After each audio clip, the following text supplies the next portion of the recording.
A todos, buenas tardes, muchas gracias por acompañarnos el día de hoy en nuestro call Biden versus Trump y su impacto en la economía global.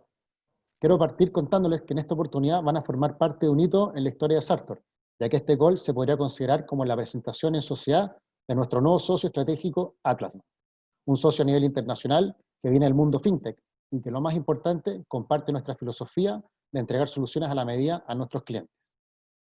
Es así como hoy vamos a contar con la participación especial de Daniel Camano, socio fundador y presidente de Atlas Bank, que nos compartirá su análisis sobre la situación política en Estados Unidos y el ambiente que se está dando poco a poco a semanas que se realizan los comicios. Daniel es licenciado en Ciencias de la Universidad Católica, MBA y doctorado en Ciencias Económicas de la misma universidad, y doctorado en Ciencias Jurídicas de Stetson University College of Law. También participarán en esta oportunidad dos conocidos de todos ustedes, gente de la casa: Felipe Bravo, gerente de estrategia y estudio, y Daniel Sanginés, gerente de inversiones de Sartor AGF. Ahora les voy a comentar brevemente de qué manera Atlas viene a complementar la oferta de valor que entregamos a nuestros clientes en Sartor. Hoy nuestros clientes tienen acceso a una banca privada internacional mediante los acuerdos que tenemos con distintos broker dealers en Estados Unidos para llegar a la custodia de Pershing. Estos broker dealers son EFG Capital, Insignio y BTG Pactual, además de Credit Suisse en Suiza. Y lo importante es que con esto pueden acceder a todo tipo de productos de inversiones, ¿ya? Como notas estructuradas, fondos mutuos, acciones, private equity y fondos de inversiones. Todo dependiendo de la sofisticación que tenga el cliente y la tolerancia al riesgo. Pero todo gran negocio de wealth management debe tener dentro de su oferta de valor una banca comercial internacional. Y esto es lo que nos viene a agregar Atlas Bank a nosotros en Sartor. ¿Qué productos y servicios podemos entregar hoy ahora? Bueno, acá pueden ver ustedes los principales productos bancarios a los que podrán tener acceso. Otro punto importante es que Atlas Bank es un banco fintech, por lo que nos podrá dar una mayor rapidez de apertura en cuenta y ejecución, además de una mayor seguridad y autogestión. Además, el hecho de que Atlas Bank esté en Panamá significa que podemos encontrar mejores condiciones de tasas para depósitos a plazo y money market. Les voy a contar un poco el camino de desarrollo que explica el origen de Atlas.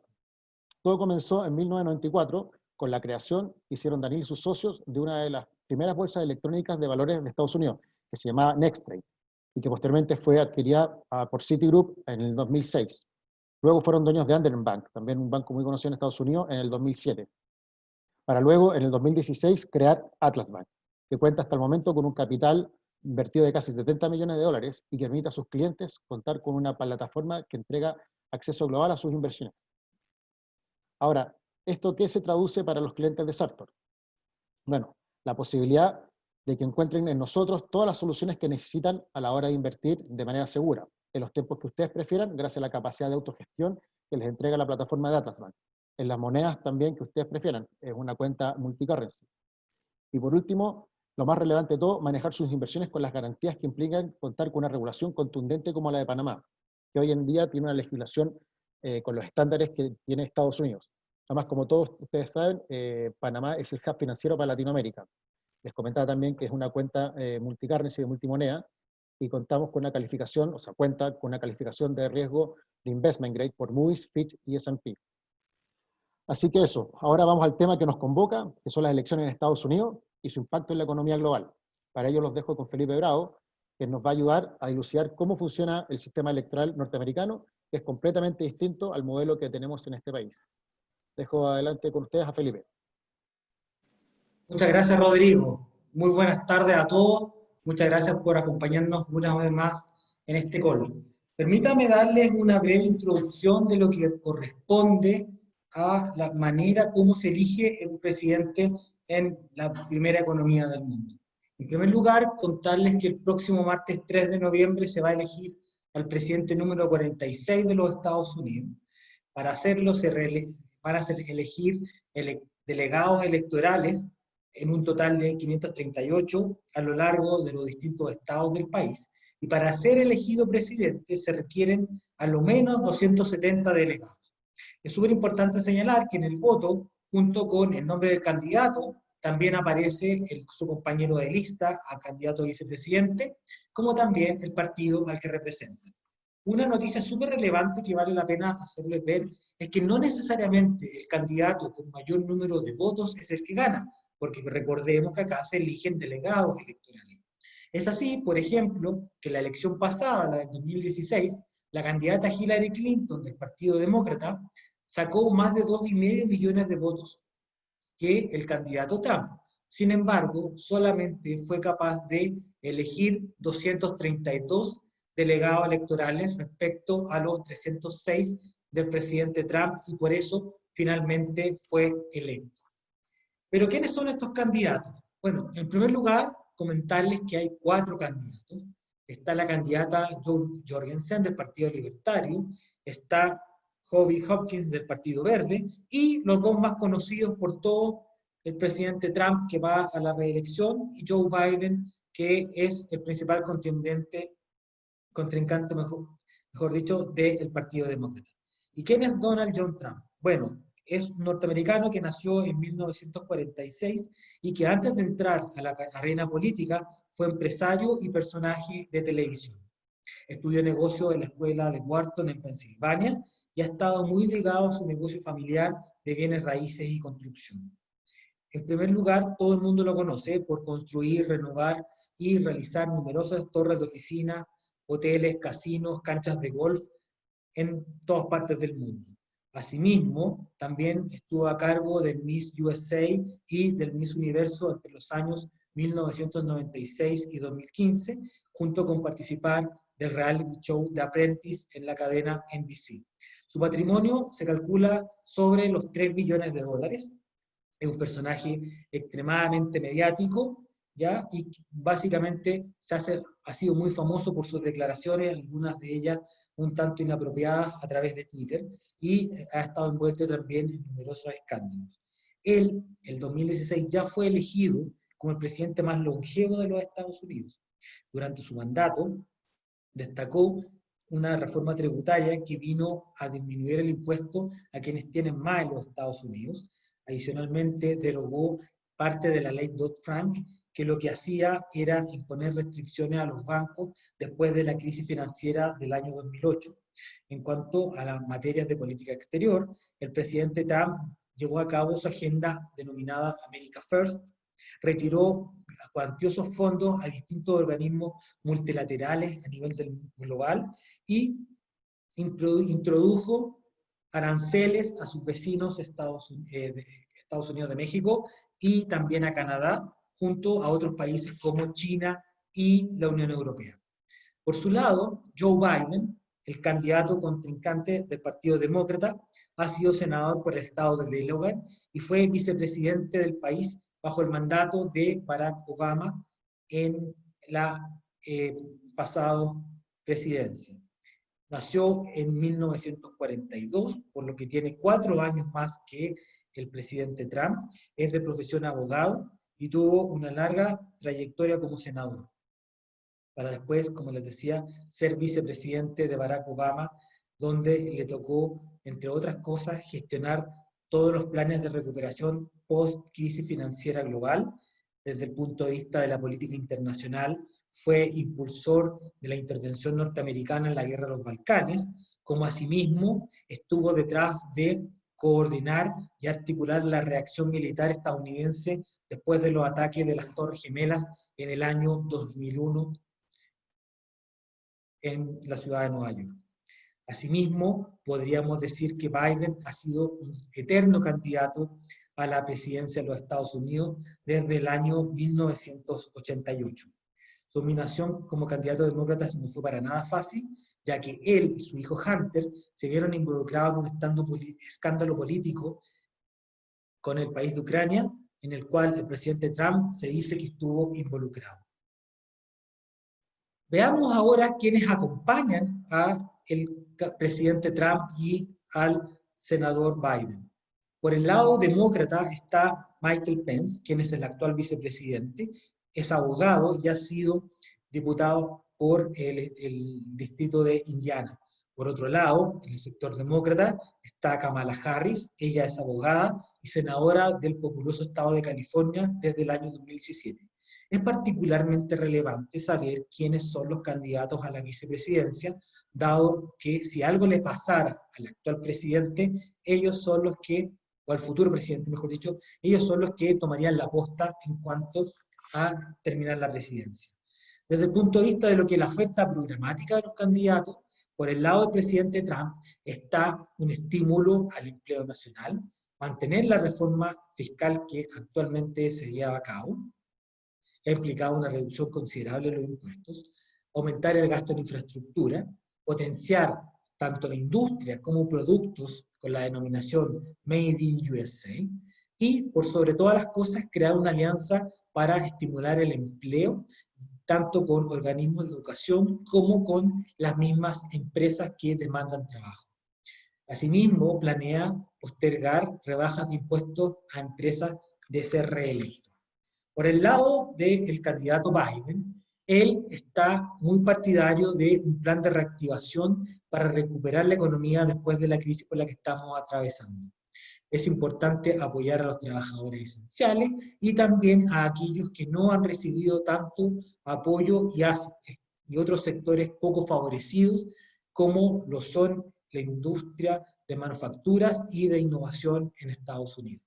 Él también propone un plan de infraestructura, de fomento a la industria automotriz, como también de un plan de construcción de viviendas más limpias y energías limpias o verdes. Básicamente, lo que él busca a través de estos programas es la creación de millones de empleos a lo largo de todo el país. Por otro lado, ha propuesto avanzar en cuanto a lo que es la equidad racial y revertir reducciones de impuestos que realizó el presidente Trump en el actual mandato, junto con añadir otros que se podrían denominar de sentido común. Dicho eso, hemos dado una rápida revisión de quiénes son los candidatos, de qué es lo que están planteando, y veamos ahora de qué se trata todo esto y qué es lo que se está jugando, ¿de acuerdo? Para ello, permítanme comenzar interrogando a uno de nuestros invitados, a Daniel Camano. Él se encuentra en la ciudad de Tampa. Bueno, muy buenas tardes, Daniel. Y partamos con la primera pregunta para ti. ¿Qué implica la elección del presidente Trump o del candidato Biden en todo sentido? Político, económico, financiero. Pues buenas tardes, Felipe, y buenas tardes al equipo Sartor y a todos los participantes en esta reunión. Quiero agradecer a todos ustedes por atendernos y pues escucharnos un poquito lo que estamos pensando con relación a las elecciones de los Estados Unidos y cómo nos va a afectar. Antes de nada, quiero agradecer al equipo Sartor. Pues nosotros, desde el Grupo Atlas, vemos que es un equipo excepcionalmente profesional. Los conocemos desde hace 10 años y por eso es que luego de haber visto una trayectoria de ejecución y una trayectoria de éxitos, pues hemos hecho una inversión y tenemos una sociedad con ustedes. Para que nos conozcan un poquito más de nosotros, nuevamente pues me permito repetir, el Grupo Atlas estamos en negocios desde el año 94, somos alrededor de 26 años. Es un grupo financiero tecnológico y que comenzamos con la compañía Nexttrade, una de 5 compañías de bolsa de valores electrónicas aquí en los Estados Unidos. Esa compañía la corrimos desde el inicio hasta que Citibank nos golpeó en la puerta y pues porque la compañía había crecido mucho y tenía una tecnología de punta en la que nosotros en aquella época corríamos más de 60.000 transacciones por segundo, que incluso ahora pues es una velocidad increíble. Nos hicieron una oferta por la compañía y la vendimos a la compañía Citibank. Citibank todavía corre nuestra tecnología, se llama Citi Velocity, y pues también nuestra tecnología reside en Deutsche Bank, se llama el Orban, la tecnología Orban. Hoy por hoy nuestra tecnología corre más de 60.000 transacciones por nanosegundo. Es decir, es la tecnología más avanzada y la tecnología más veloz en el mundo. Nuestros servicios financieros son muy amplios, comenzando con el banco, que pues nosotros ponemos a las órdenes de todos ustedes, como tú conoces, Felipe y equipo Sartor, pues todos los servicios son de ustedes ahora. El footprint que tenemos, un footprint global, y lo hemos hecho desde Panamá porque Panamá tiene pues muchas bondades. Una de ellas es de que no hay ninguna restricción en el movimiento de moneda extranjera, ya sea de dólares, yenes, euros. Nosotros ofrecemos al momento cuentas en dólares y cuentas en yenes, y ofrecemos pues certificado de depósito y ofrecemos toda la gama de servicios bancarios que es de ustedes ahora, inclusive con tarjetas de débito y crédito que son a nivel mundial. El Grupo Atlas tiene un alcance bastante grande a nivel mundial. Nuestras oficinas principales están en Tampa, en la Florida, pero tenemos oficinas en Nueva York, tenemos oficinas en Canadá, en Toronto, en Denver, en Colorado, tenemos presencia en Europa, en el Reino Unido, tenemos nuestros controladores en Israel y pues tenemos la oficina de desarrollo de software en Rusia, en St. Petersburg. Y todo este equipo, todo este network es parte de Sartor ahora y lo ponemos a disposición de todos ustedes. Volviendo a tu pregunta, pues una pregunta bastante amplia. La pregunta es, desde un punto de vista político, económico, social, ¿cómo afectaría la elección del presidente Trump o el presidente Biden? Bueno, comencemos con el tema de personalidad. Pues el presidente Trump no es un político, ¿vale? Es un hombre de negocios, como tú lo has dicho. Felipe es una persona que ha levantado un imperio y pues es un tío bastante rico. Y él lo que quiere es en todo momento generar ingresos y utilidades. Y como él bien dice, pues él es presidente de los Estados Unidos, no es presidente del mundo. Por otro lado, el señor Biden viene con una carrera política de 47 años.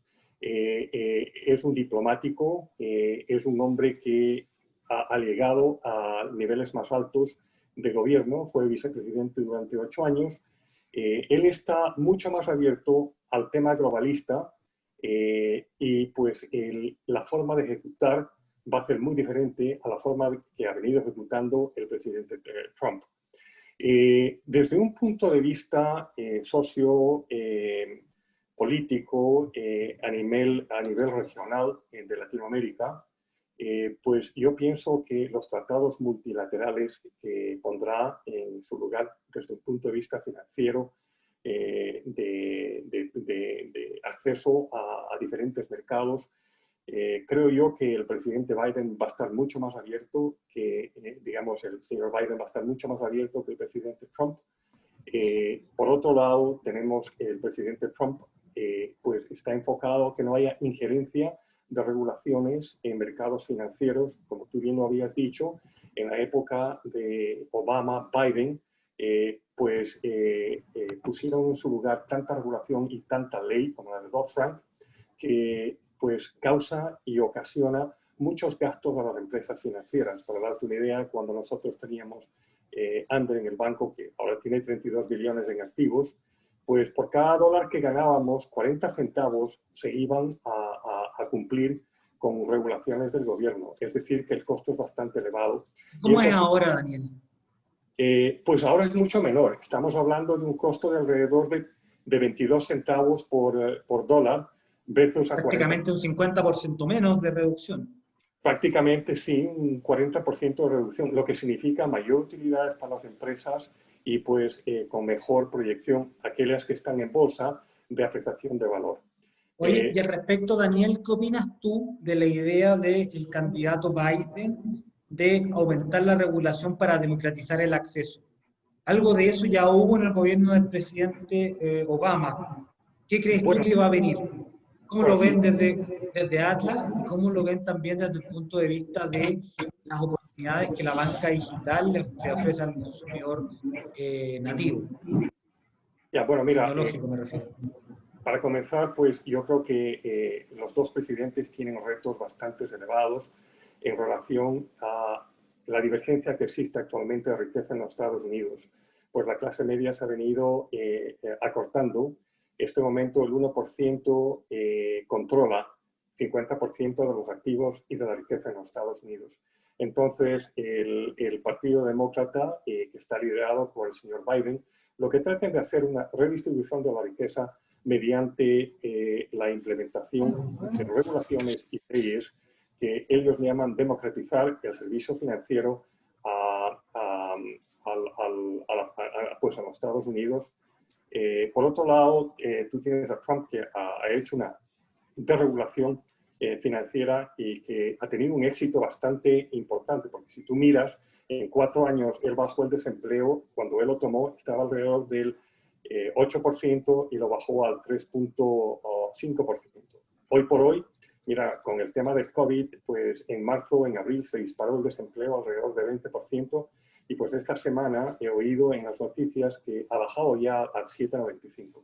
Es decir, que estamos en una muy buena posición, y yo te soy sincero, miro que por lo menos la recuperación que hemos tenido ha sido en razón de la base económica que se venía antes de la crisis.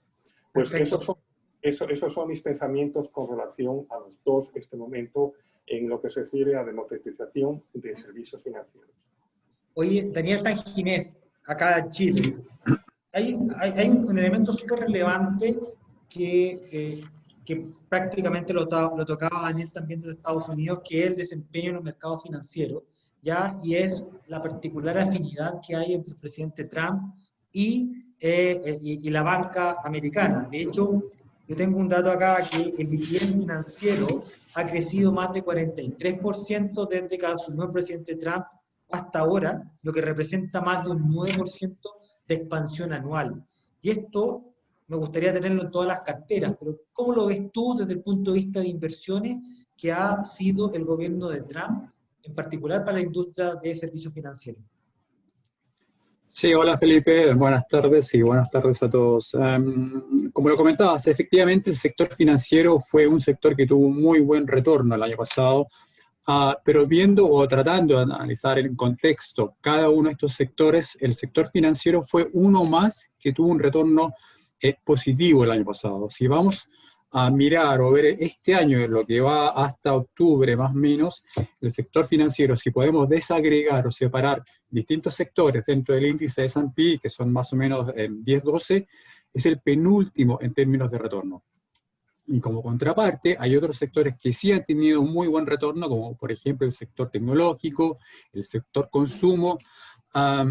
Es muy, muy difícil extrapolar el retorno pasado hacia el retorno futuro. Creo que hay varias razones de por qué, o explican un poco este retorno que ha tenido el sector financiero puntualmente el año pasado, y una de las razones, creo yo, es el exceso de liquidez que hay hoy día, solamente un sector en particular, sino las bolsas en general, no solamente en Estados Unidos, y ese mismo efecto lo vimos de una u otra manera en Europa y probablemente en menor medida hasta el año pasado, hasta mediados de este año, en otras regiones como por ejemplo Asia.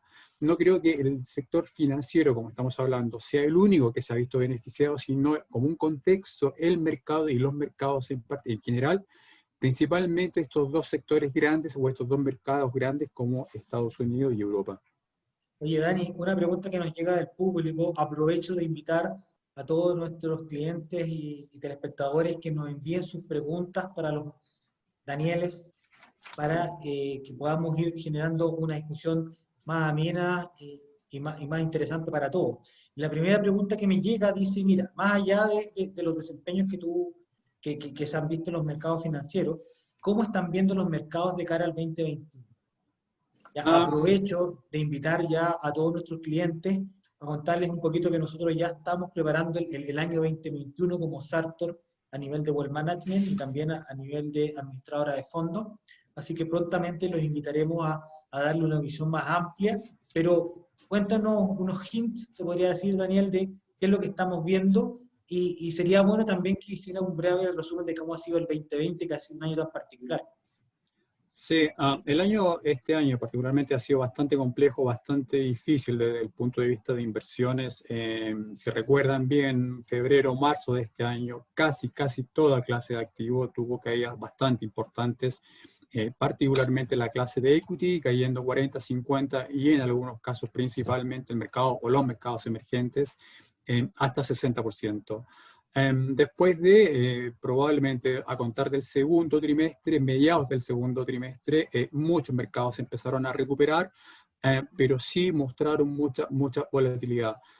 Si recuerdan más o menos el primer conference que tuvimos, o el primer conferencia hacia marzo-abril de este año, tomamos la posición de seguir, si el cliente o nuestros clientes ya estaban posicionados en acciones, mantener ese porcentaje y esa ponderación.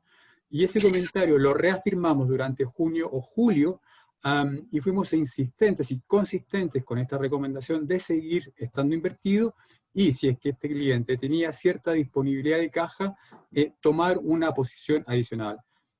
Afortunadamente ese comentario o esa recomendación resultó ser bastante positiva hasta en lo que vamos del año. Creemos que vamos a terminar con un retorno bastante atractivo en ambas clases de activos, si lo podemos mirar así. Por un lado, lo que es equity, principalmente Estados Unidos o mercados desarrollados más que Estados Unidos, y después como en segunda pata o segunda etapa, yo creo que la parte o los mercados emergentes tuvieron un muy buen retorno. ¿Cómo va a ser la perspectiva o la expectativa al próximo año, 2021 y probablemente 2022? Creo, y acá no es solamente la opinión mía, sino del equipo que formamos acá en Sartor, creemos que, y tratando de separar también el análisis, lo que es renta variable y renta fija, desde el punto de renta variable, creemos que vamos a tener o seguir teniendo retornos positivos, particularmente en los mercados desarrollados, y segunda línea, si podemos llamar mercados emergentes, entre Asia y Latinoamérica, no me cabe duda que la región o el mercado asiático va a dar muy buenas noticias. Creo que tiene todos los mecanismos para generar retornos atractivos durante el próximo año y obviamente también el siguiente. En términos de número o hacia qué niveles podríamos alcanzar, creo que Estados Unidos y Europa está en una parte ya un poco más acotada. Es muy difícil entender retornos de 2 dígitos. Probablemente estaremos dentro de 8, 9, 10% en dólares, obviamente. Estas 2 regiones grandes. Y después yendo un poco hacia abajo, un poco hacia atrás, lo que puede ser los mercados emergentes, no me cabe duda que Asia va a ser una región que va a generar muy buenos retornos, probablemente en torno al 12, 15% en términos nominales y en dólar. Asia particularmente. Lo que es Latinoamérica, creo que tenemos bastantes problemas, no como región, sino cada país en particular.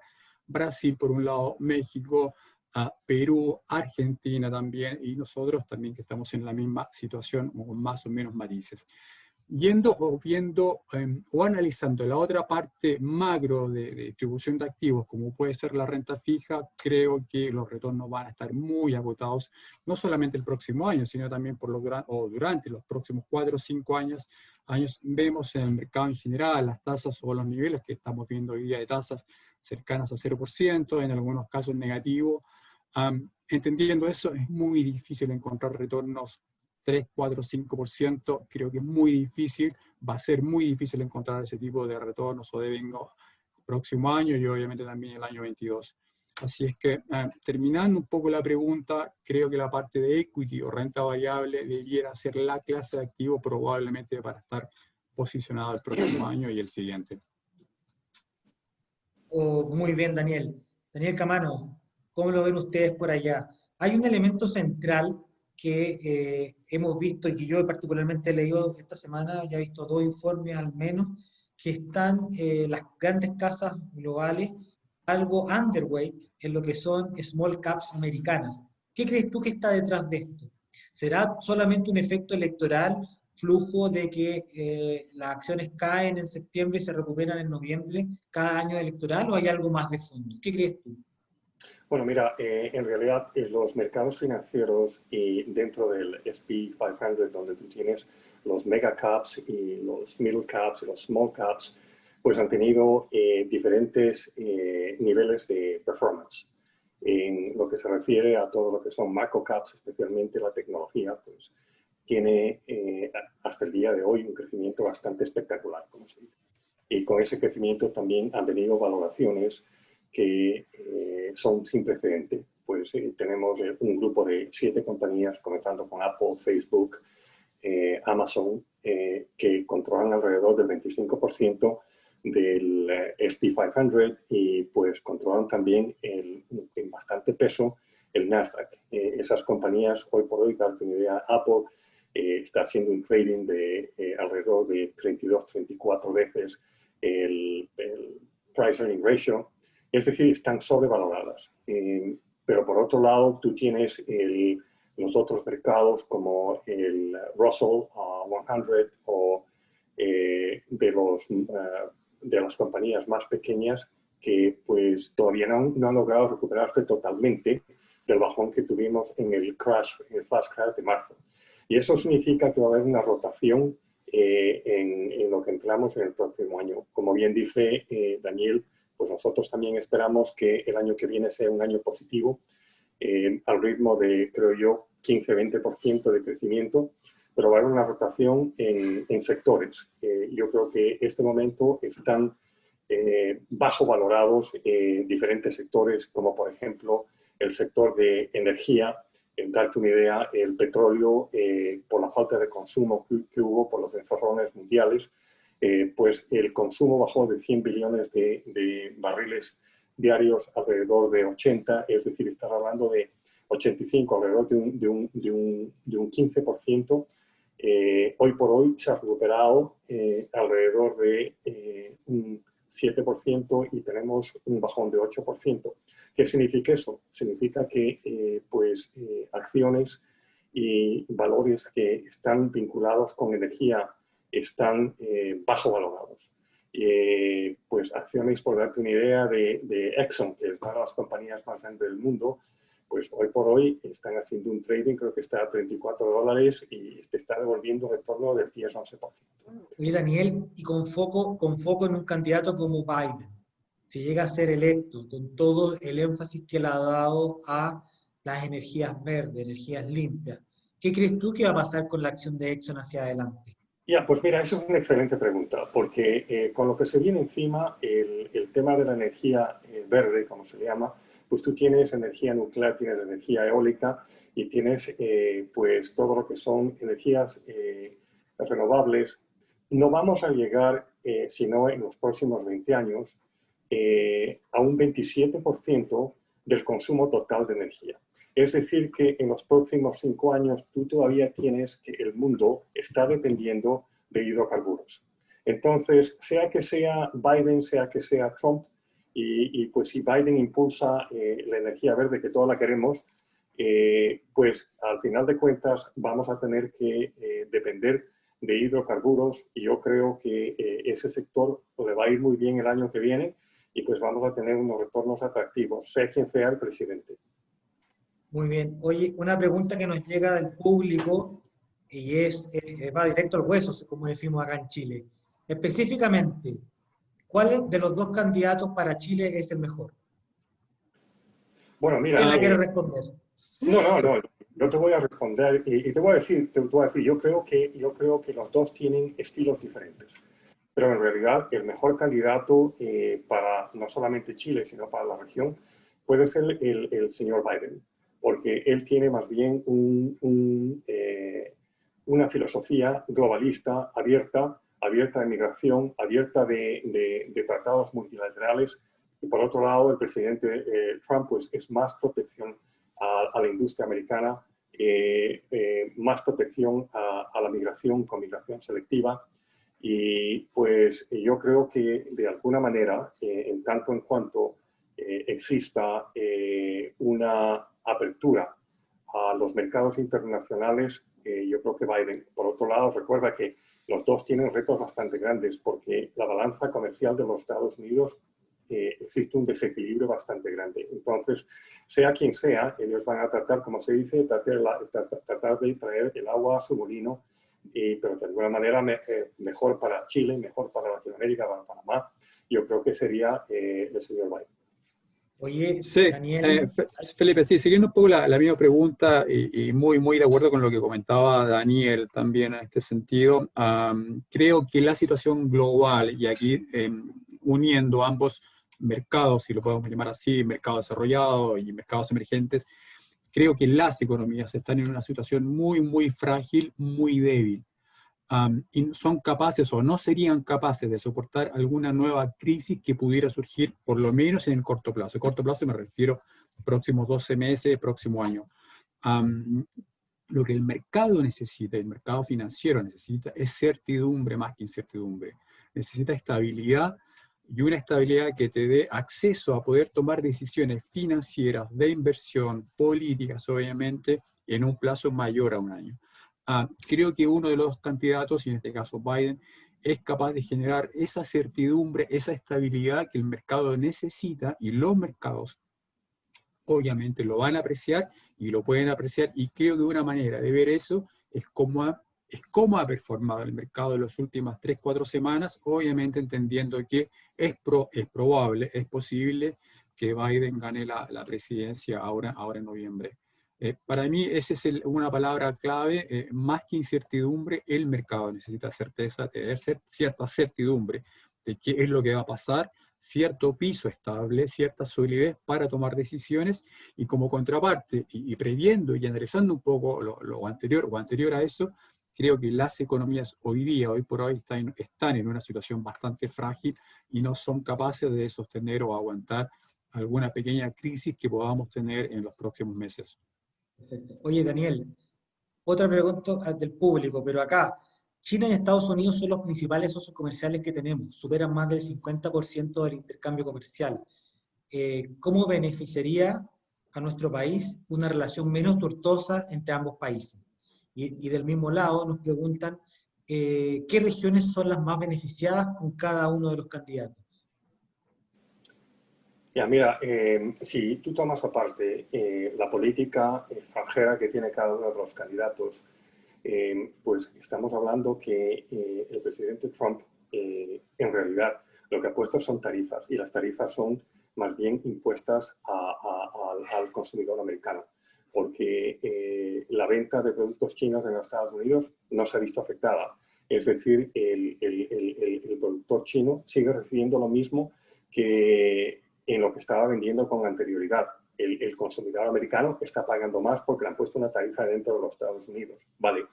Es decir, que desde ese punto de vista yo veo más bien que China tiene una ventaja competitiva bastante grande. Tiene una infraestructura de manufactura establecida que fue desestabilizada dentro de los Estados Unidos por los precios laborales. Entonces, en tanto en cuanto exista una escisión entre la política de Trump y la política del Partido Comunista en China, pues yo creo que el mundo en general se va a sentir mejor, como dice Daniel, cuando hay una certeza de que existe una tranquilidad sobre el comercio internacional.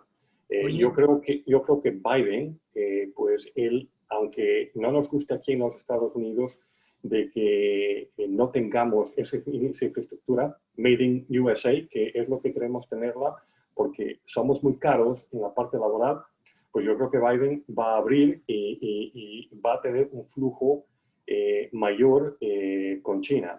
Entonces, yo creo que se van a beneficiar mejor de esa tranquilidad comercial, aunque no sea beneficiosa a los Estados Unidos el resto de países.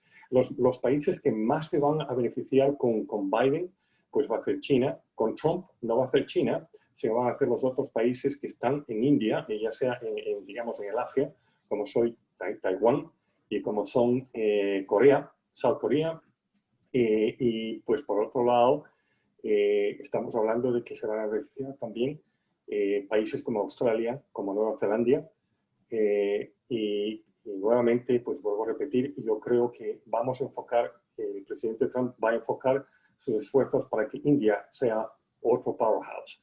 Biden, por otro lado, pues seguirá con su relación con China y seguirán esas relaciones comerciales de la misma manera como las ha tenido en los 8 años que estuvo como vicepresidente. Sí, no se olviden también que Latinoamérica como región es una región commodity dependiente. Y obviamente, de manera que hay cierta estabilidad, cierta recuperación en las economías en términos productivos, eso obviamente como región nos debiera beneficiar. Brasil, el caso del petróleo, Chile obviamente el caso del cobre, Perú también el caso del cobre, México también considerando el petróleo. Somos una región muy, muy dependiente de los commodities, y cierta estabilidad que yo creo que necesitamos, particularmente de China y Asia, con todo lo que eso conlleva, debiera beneficiarnos como región, como continente. Oye, muy bien. Oye, nos hacen una pregunta aquí el público, más de corto plazo, ¿ya? Y es, ¿cómo ven ustedes que va a reaccionar el mercado estadounidense, en particular de acciones, si es que gana uno u otro candidato? ¿Cómo lo estás viendo, Daniel Camano? Bueno, mira, el tema es que en este momento, por lo que leo y por lo que oigo, la pelea es un 50-50%. Es decir, que en este momento no tenemos un candidato definido, aunque la prensa diga que el señor Biden lleva la ventaja de 8 puntos, 9 puntos, 5 puntos. La realidad es que no saben. La realidad es que la elección la van a dar aquellos, como tú dijiste al principio, los swing states, pues Florida, North Carolina, Pensilvania, Michigan. Ellos van a elegir el presidente. Ellos son los que van a elegir el presidente y pues si es que la probabilidad que existe en este momento del 50-50%,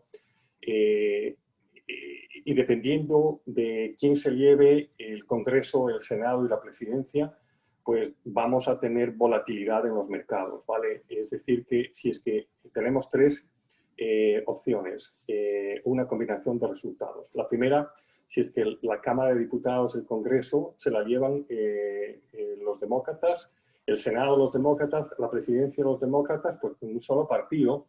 Estás hablando de que hay una certeza de mercados para de aquí a los próximos 4 años, porque hay una certeza de política congruente y continua. Por otro lado, si es que el Congreso se queda en manos de los demócratas, el Senado en manos de los republicanos y la presidencia en Biden, pues vamos a tener problemas porque las cosas no se van a mover. Va a haber una política bastante agresiva internacional de Joe Biden, pero va a tener bastante resistencia en el Senado americano, lo que significa que había muchas negociaciones y eso impediría la firma de tratados bilaterales y multilaterales. Es decir, no va a haber mucha certeza en los mercados y la volatilidad seguiría alta. Y la otra opción es que siga lo que tenemos ahora. El Congreso está en manos de demócratas, el Senado en manos de los republicanos y la presidencia sigue con Trump. En ese sentido, pues tenemos una continuación de lo que han visto en los últimos 4 años. Oye, yo creo, déjame acotar un par de líneas, Felipe. Yo creo que de una u otra manera, sobre todo después del primer debate entre Biden y Trump, el mercado de una u otra manera está colocando en los precios algún eventual ganador ahora en noviembre.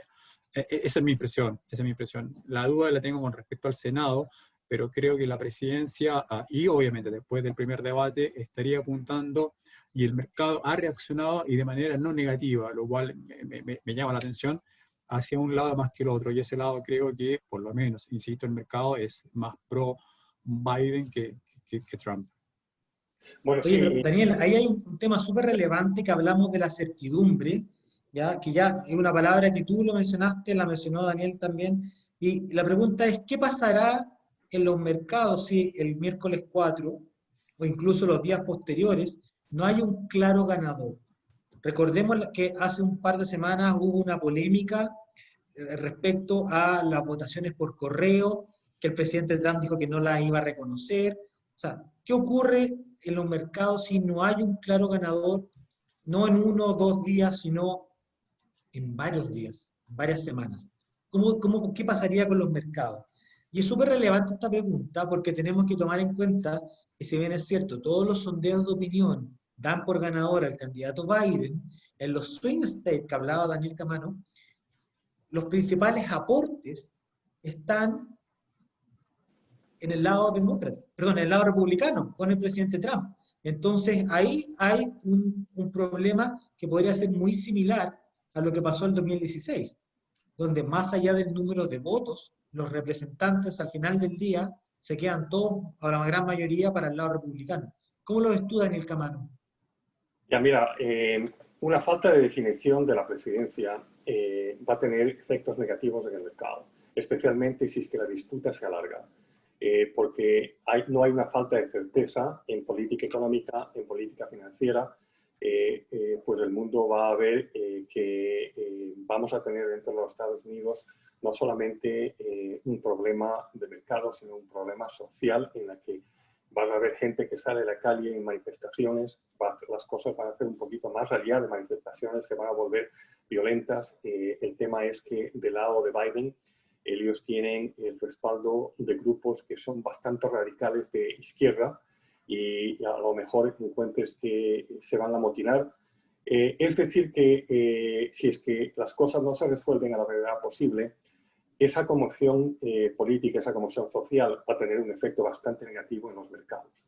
¿Qué significa eso? Significa eso que, de alguna manera, el dólar frente al resto de monedas fuertes pues va a tener un golpe, se va a mantener inestable porque no hay una política económica definida. Y pues, por otro lado, el mercado va a ir de una manera a flight to quality, como se dice, pues a todo lo que son metales, oro, plata. Yo agregaría el cobre también, Daniel. El cobre también, yo lo pondría el cobre también, estoy totalmente de acuerdo.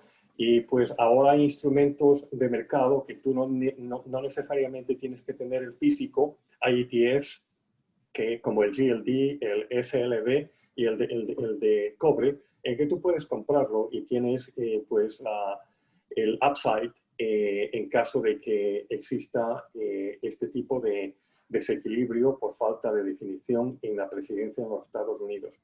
Yo, pues no sé cómo lo ve Daniel Sanquinés, pues yo pensaría que sería prudente pues tener un poco invertido en oro, en plata, en cobre, para hacer un hedge a cualquier eventualidad que exista. Absolutamente de acuerdo, Daniel. Una indefinición de la elección el próximo 3 de noviembre generaría una volatilidad que creo que sería muy, muy elevada. Incertidumbre en los mercados, desconfianza probablemente también de uno u otro partido, el que haya salido perdedor o el que haya salido segundo. Eso no me cabe duda y va a generar mucho ruido en los mercados globales, no solamente Estados Unidos, sino también Europa y los emergentes. Y debiera provocar todo lo que estabas mencionando, creo yo, aumento en el precio, la caída obviamente en el valor del dólar en relación a sus monedas comparables, particularmente el euro, la libra, el yen, y obviamente un aumento en el precio, un aumento adicional de lo que ya ha subido el dólar en los últimos 2-3 años. Eso no me cabe duda. Muy bien. Oye, pensando en algo un poquito más de mediano plazo, tal vez. El presidente Biden propone una reforma tributaria. Ahora, más allá de esa reforma tributaria, y pensando indistintamente en quién sea el próximo presidente de los Estados Unidos, uno de los grandes problemas que nosotros estamos viendo hoy día, como parte de la solución a las crisis que estamos viendo, es la abundancia de liquidez derivada de un mayor apalancamiento público, en particular, ya sea bancos centrales, Reserva Federal y los mismos gobiernos.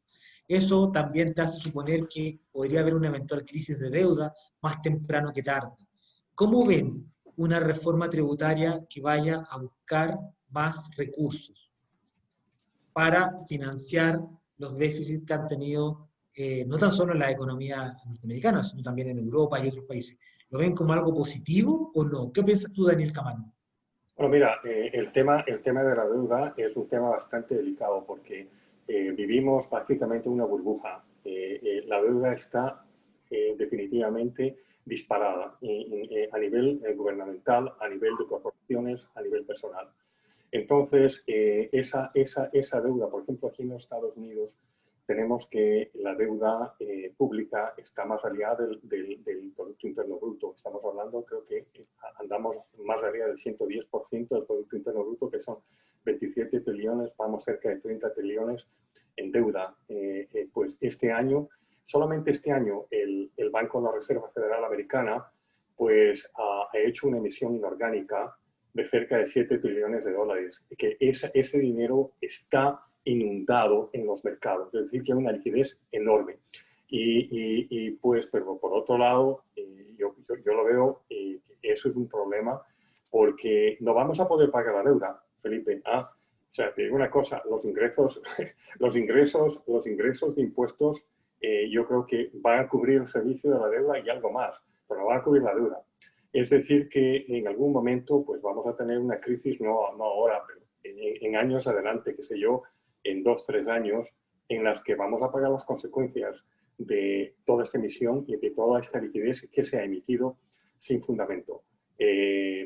Yo lo veo desde un punto de vista, por lo menos a mediado plazo, 4 o 5 años, pues crítico. A corto plazo, 1 o 2 años, pues todavía tenemos muchas demanda que existe en el dólar por obligaciones internacionales que se han contraído en la moneda y por lo tanto el valor se va a mantener estable. ¿Cómo lo ves tú, Daniel? Sí, muy de acuerdo. Creo que una de las razones que ha impulsado el mercado, los mercados en general, una de las razones, no todas, pero una es el exceso de liquidez que vemos hoy día. Y eso ha llevado a un nivel de endeudamiento altísimo, muy alto, no solamente desde el punto de vista soberano como un país, sino también corporativo e incluso como persona individual. Hay un nivel de deuda extremo en el mercado y eso obviamente ha impulsado o ha ayudado a impulsar el precio de las acciones. Y esto obviamente no me cabe duda que la próxima crisis probablemente sea por el nivel de deuda que estamos enfrentando. Insisto, no solamente desde el punto de vista como persona, como corporativo, como corporación, sino también a nivel soberano o país. No me cabe duda que la próxima crisis sea muy relacionada al nivel de apalancamiento de leverage que estamos viendo hoy día en el mercado. Un aumento repentino, no creo que pase eso y esa es una de las razones porque creemos que el mercado o que un cliente pudiera elevar la ponderación que tiene hoy día en la parte de renta variable, pero como contraparte, un aumento repentino, espontáneo de la tasa de interés, sea el mercado que sea, debiera generar un golpe bastante fuerte, bastante importante en el mercado que sea o que pueda suceder esto, ya sea en una región, en un país o simplemente en el riesgo asociado a una empresa particular de ir a endeudarse en el mercado financiero. Creo que el nivel, insisto, es muy alto hoy día y es una variable o es un riesgo que va a estar latente, no creo los próximos 2, 3 años, pero sí probablemente 4, 5, 6 años. Tenemos que tener mucho cuidado con ese nivel de apalancamiento que estamos viendo hoy día. Y eso probablemente implica que la reforma tributaria se va a tener que dar por buenas razones para postergar esta debacle y en una de esas eventualmente evitarla. Hoy, otra pregunta que nos llega, Daniel Sanginés, partamos por ti, es que ¿recomiendan invertir en dólares hoy? Como moneda de resguardo, creo que siempre es importante tener diversificado esa parte del portfolio en monedas. Por un lado, en términos locales, puede ser el peso, UF y dólar. Ahora, particularmente por lo que estamos atravesando, me refiero a Chile, ahora estas próximas 2 semanas y obviamente qué es lo que pueda suceder en el corto plazo, yo creería que el tipo de cambio debiera apreciarse. El tipo de cambio me refiero a dólar, debiera tener un aumento. Es muy difícil predecir hacia qué nivel va a llegar el tipo de cambio, pero sí, no me cabe duda que debiera tener en un futuro cercano un precio muy por encima del valor que estamos viendo o observando hoy día. ¿Y tú, Daniel Camanó? Sí, mira, yo veo al dólar desde un punto de vista de moneda de reserva que va a seguir manteniendo la hegemonía. Y te voy a decir por qué. Por muchas razones. Pues para comenzar, están viendo que la impresión de dinero que han hecho en Europa pues, es elevada. Los japoneses vienen desde hace 30 años haciendo emisiones inorgánicas y viven en un estado perpetuo de deflación. Por otro lado, las obligaciones, como había dicho anteriormente, de países internacionales, de corporaciones internacionales, en lo que se llama el euro-dólar, que no es nada más que G2 Europa emitiendo bonos en dólares, Chile emitiendo bonos en dólares o deuda en dólares, pues para cumplir esas obligaciones hay una demanda bastante grande. Entonces, esa demanda va a generar estabilidad en el precio del dólar. Yo no creo que exista una devaluación inmediata del dólar, que va a dejar de tener un valor relativo a las otras monedas. No lo veo de esa manera. Yo creo que va a dejar de tener un valor relativo frente a otros activos, pero no tanto frente a otras monedas. Por ejemplo, te doy un ejemplo. En el caso de Chile, hace 2 años, el tipo de cambio estaba alrededor de 500 pesos, creo yo, 550 por $1. Hace un año estaba alrededor de 650 y lo he visto en los últimos días corriendo en los 780, 790 y que ha llegado hasta los 800. Y estoy de acuerdo con Daniel que yo creo que pues la recuperación económica, financiera y fiscal de los países latinoamericanos va a ser mucho más lenta que la recuperación dentro de los Estados Unidos. Y por lo tanto, estoy de acuerdo con Daniel que el mantener esa diversificación de activos, incluyendo en dólares, y pues tener un certificado de depósito que te paga y tú un 2.5%, 2.8%, no estás perdiendo nada, ¿vale? Es más bien estás resguardando frente a una devaluación de una moneda local. Oye, Daniel, y tomando ese mismo punto, ¿qué está viendo Atlas Bank para el próximo año como alternativa de inversión? ¿Cómo podríamos participar nosotros desde Chile? Bueno, mira, nosotros estamos mirando pues una expansión bastante agresiva en los Estados Unidos. Tenemos en este momento un proyecto bastante interesante con un vehículo público en lo que estamos levantando alrededor de 150 millones. Hemos firmado ya contratos con una de las compañías más grandes en los Estados Unidos. Yo creo que en los próximos 6 meses pues tendremos targets dentro de Latinoamérica, de Chile, para hacer fusiones, adquisiciones, inversiones en esa compañía, ¿vale? O sea, el target que estamos buscando son en fintech, compañías financieras, bancos, brokers, la misma dirección que lo hicimos en ustedes, pero en bastante más elevada. El target va desde los 150 hasta los 800 millones de dólares. Eso por un lado. Ahora, en el lado que nos corresponde a nosotros con relación al banco, pues tenemos la gama completa de todos los productos bancarios, incluyendo pues financiamiento de portafolios, financiamiento de carteras, pues tenemos toda la línea de dólares y tenemos la infraestructura necesaria para servir a un nivel global. Y desde un punto de vista tecnológico, tú no te tienes que mover de tu escritorio para abrir una cuenta, para hacer negocios con nosotros. Esa es la ventaja que tenemos y pues lo que queremos con Chile y con la región más que nada es pues ayudar a los clientes que diversifiquen su portafolio con el efecto de planificar su patrimonio, la protección frente a temas políticos y sociales, la gestión de cuentas con representantes, especialmente con ustedes en Chile, que son nuestros socios, es decir, no tienen a ustedes que los conocen de años, no tienen que ir a ningún otro lado y pues la gestión de productos financieros en los Estados Unidos que se nos viene, que ya abrimos en el año 2021. Perfecto, muy claro, Daniel. Oye, ya para ir terminando, vamos a completar 1 hora de conversación, el tiempo se nos pasó volando. Y la última pregunta para los dos, la más importante de todas. ¿Quién gana el próximo martes? ¿Trump o Biden? Daniel Camano, te deseo la palabra. Mira, yo creo que a este momento del partido tengo que revelar quién yo quiero que gane, porque sinceramente no sabemos quién gane. Desde un punto de vista del negocio, desde un punto de vista del negocio financiero, fintech, bolsa, banca, pues yo creo que sería mucho más beneficioso que el presidente Trump gane. Desde un punto de vista social, desde un punto de vista internacional, Biden será pues, el mejor candidato. Pero donde yo me estoy sentando en este momento y dirigiendo la empresa financiera nuestra, pues mi predicción sería que Trump gane. Y eso es lo que espero, por lo menos, que el día martes suceda. Daniel. Perfecto. Tú estás en la Florida, ¿o no? Yo estoy en la Florida, estoy en Tampa. Eres Swinstein, 29 votos. De acuerdo. Electorales. Sí, mi opinión, yo creo que va a ganar Biden del punto de vista como inversionista y obviamente considerando el interés de nuestros clientes también aportantes. Creo que Biden le va a dar más estabilidad al mercado y a los mercados, y eso obviamente deberá ser beneficioso para nuestros clientes. creo y espero que gane Biden.